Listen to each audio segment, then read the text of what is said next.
we're just going to give you some quick NFL hot takes. This is just a taste of what's to come. The next few weeks are going to be constant NFL content, nothing else. We'll get to some other things in our regular episodes. But Brandon, I want you to start off with your first hot take. You have 4, I have 5. Let's try and keep these quick. Quickly, welcome to NFL Hot Takes. I'm going to start you off here. My hot take, Jameis Winston is going to have a major bounce-back year, and the Saints are going to win the NFC South and finish 13-4. I genuinely believe the Bucs aren't the team that they were, and the rest of that division is just trash. I think that this is a year where the Saints can really have a great outcome.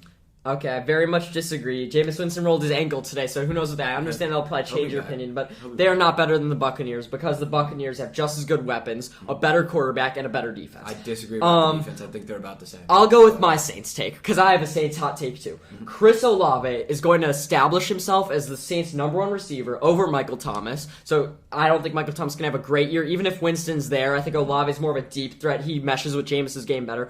And he's going to win Rookie of the Year. He's going to edge Treylon Burks for that. I think they're the 2 top competitors. Even though Burks is probably going to have similar stats, Olave's going to do it in a better team. He's more of a surprise for that. And obviously that changes if Jameis gets hurt. But he's going to have a huge rookie year. Good in fantasy too. Just because his deep game and Jameis Winston going deep is going to work out well. And I know Kamara and Michael Thomas can spread everything out. So huge year for Chris Olave, Rookie of the Year. I think there's potential for that. It's definitely something that to be on the lookout for. My next take personally, Derek Carr will lead the NFL in passing yards and will end top 3 in MVP voting. This is a guy who every year after year, has been great with passing yards, has always been considered underrated. He just added a top 3 receiver, top 2 receiver maybe, into his offense. Please, he's going to have that for sure. I actually really like that one. I was thinking about having something about the AFC West in here about my winner, but I'm going to save that for our AFC West episode because I just haven't even decided yet, but I like that. I'll go with another quarterback one. Jalen Hurts will outplay Kyler Murray in every statistic out there. And this is kind of me getting 2 takes in one. I think Kyler Murray and the Cardinals have a down year. I think they're the 3rd best team in their division. I think the Niners are definitely better, even though the weapons are there. I think this PR crisis with him not studying film is actually going to affect him. And I think this is Jalen Hurts' breakout year. He is my dark horse MVP candidate. A.J. Brown's a huge addition. Miles Sanders is going to have a good year. Great year for all the Eagles. And Jalen Hurts is going to establish himself. He's going to get his money next offseason. And he is going to basically play up to what Kyler Murray is expected to. I like that take until you brought up Miles Sanders. That guy is not going to have a good year. Okay. My next take, personally, CeeDee Lamb will finish top 3 in receiving yards and or receptions. I think that offense is entirely his now. Zeke looks overweight. Pollard's good, but whatever. Dak has to feed someone. It's going to be CeeDee Lamb. I agree that he's the only mouth to feed on that offense, but I think that might mean they could cover him more. I also really like Dalton Schultz, but that's not necessarily so hot. I like that take, though. I'm going to go with the receiver one. This might be my hottest take yet, just because it's so long-term.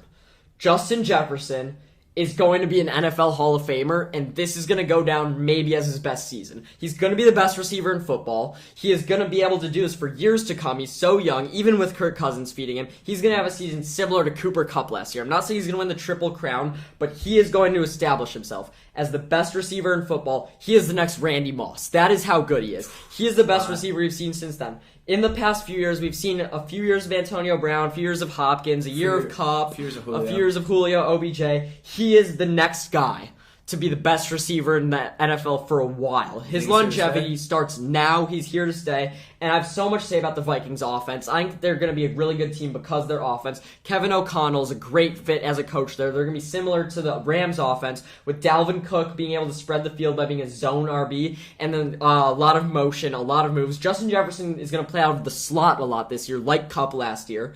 So I think that's going to open up the field. Adam Thielen will be a 2, just like Robert Woods was for the Rams. And KJ Osborne will be used like Van Jefferson in motion a lot, deep plays. But Justin Jefferson's the highlight of that take. But I love the Vikings offense overall. Mm-hmm. Yeah, Justin Jefferson, huge potential this year. If he stays on the field, I think he is an MVP caliber season. My next take, Amani Oruwariye, underrated Lions cornerback, was absolutely locked down last year.